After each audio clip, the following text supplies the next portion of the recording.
Skip it up and that up. So no, before you get your nipples all up in a bunch, I'm not going back to the old format. New World Interactive was cool enough to send me a review copy of Insurgency, so I wanted to show off some gameplay footage of that.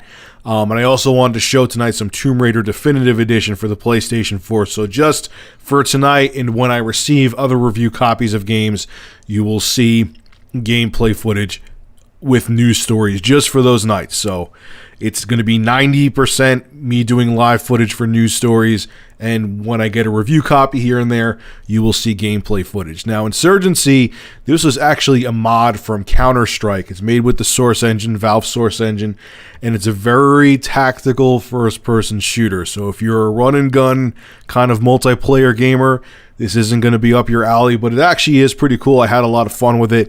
It's all about that communication. You take your time. You're as delicate as a flower. You're not going to have recovering health or regenerating health.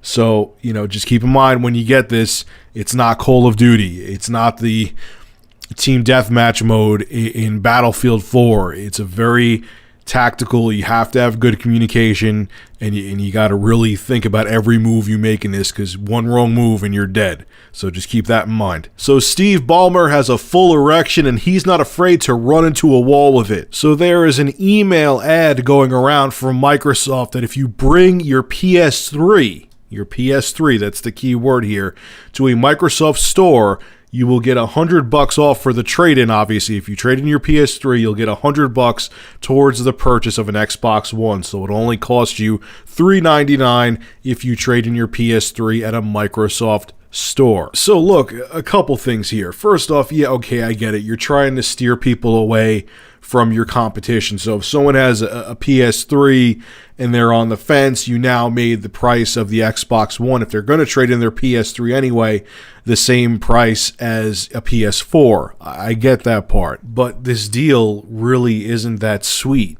Best Buy, right when I think the PS4 and Xbox One were released, they had the same deal for both consoles. So if you wanted to trade in an Xbox 360, you could get a trade-in for $100. Same with the PS3. It was guaranteed $100 for both consoles. So this isn't really a sweet deal here, Microsoft. Like, why didn't you make it like $150? I understand it probably you want to kind of not lose that much money on this deal, but if you're looking to catch up to Sony, that 1.2 million sales gap, Sony sold 1.2 million more PS4s than you did the Xbox One. Why don't you make the deal really sweet and say to people, hey guys, if you bring in a PS3, we'll give you $150 towards the Xbox One. So not only will it'll be the same price as the PS4 if you trade in your PS3, you'll actually get the Xbox One cheaper than you would the PS4. That to me would seem more enticing. And we sure as shit know that Microsoft has the money to lose. I'm not saying do that deal forever, but do it for like a couple months and get the install base, get people to actually get the Xbox Ones in their home. I think that extra $50 for the PS3 would definitely sweeten the deal. That's just me. Call me crazy. All right, guys, so what's your take on this? Is this whole thing that Microsoft is doing with the PlayStation 3 that they'll give you $100 towards an Xbox One, does that entice you to go out and get rid of your PS3 to go get an Xbox One? Or are you in my camp and you don't think it's really that big of a deal and you don't give a crap and it doesn't entice you to go out and get an Xbox One? Make sure to rate, comment, favorite, and subscribe. And as always, thank you for supporting Review Tech USA. Have a good one.